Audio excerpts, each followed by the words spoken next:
Pemirsa, Idul Fitri bukan hanya menjadi ajang silaturahim bagi warga Desa Aluan Besar, Kecamatan Batu Bendawa, Kabupaten Hulu Sungai Tengah, tapi juga diisi dengan tradisi batamat Al-Quran. Tak hanya diarak dengan payung kembang, pesertanya juga diwajibkan membawa balai berisi ketan, ayam, telur, hingga makanan ringan, serta uang pecahan untuk diperebutkan. Seperti apa ramainya tradisi yang hanya digelar setiap hari raya umat Islam itu? Berikut liputannya untuk Anda. Dilepas dengan sholawat dan beras kuning, salah satu peserta yang mengikuti batamat Al-Quran ini diarak dari rumahnya menuju masjid. Sebelum sampai ke masjid, sesuai tradisi, mereka harus saling menunggu satu sama lain, mulai dari peserta yang tempat tinggalnya paling jauh, untuk kemudian bersama-sama diarak dengan payung kembang menuju lokasi tempat batamat Al-Quran. Keunikan tradisi batamat di Desa Aluan Besar, Kecamatan Batu Bendawa, Kabupaten Hulu Sungai Tengah ini juga terlihat dari atribut yang harus dibawa peserta.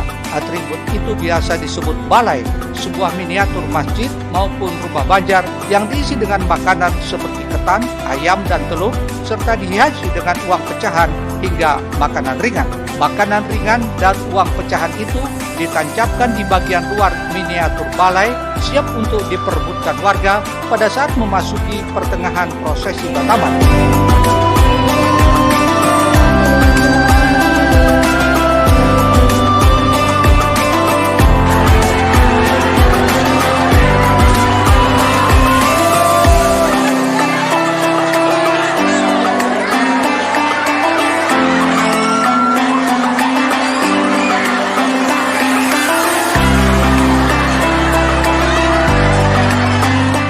Sedangkan yang di bagian dalamnya diserahkan kepada para guru mengaji sebagai bentuk tanda terima kasih dari para peserta yang telah menamatkan bacaan Al-Qur'annya.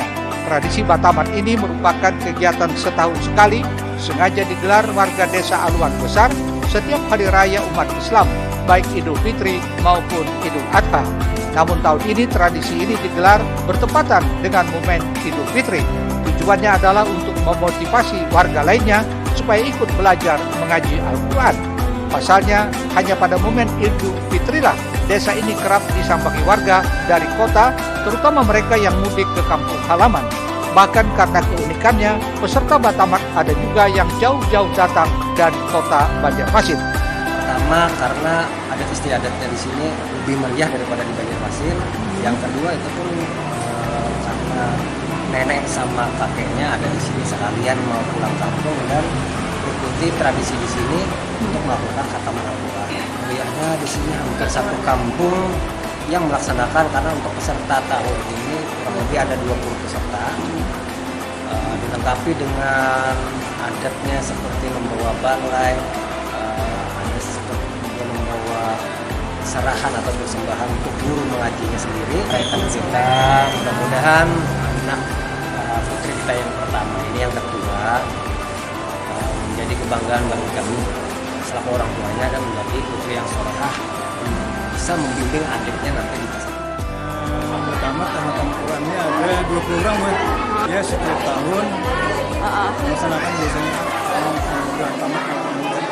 Karena hari ini biasanya masyarakat yang tinggalnya di jauh asal dari Desa Aluan ini berdatangan, ini lebih banyak. Menurut kebiasaan kami itu ayam dan di dalam itu ada telur.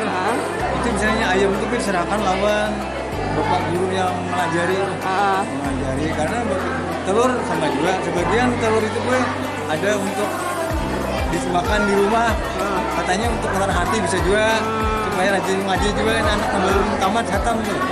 Jadi biasanya kebiasaan kami guru ngaji itu ada digaji, maksudnya kayak itu. Jadi dikasih ayam, kemudian di rumah guru-gurunya itu mengucapkan selamat, dan kalau memintakan lagi ke guru-guru yang lebih bagus. Seperti tradisi batamat pada umumnya, peserta yang mayoritasnya anak-anak ini juga harus mengenakan pakaian adat Banjar. Prosesi diakhiri dengan pembacaan ayat suci Al-Quran secara bergantian oleh masing-masing peserta. Dari Barabai, Murtasyah melaporkan untuk Banjar TV.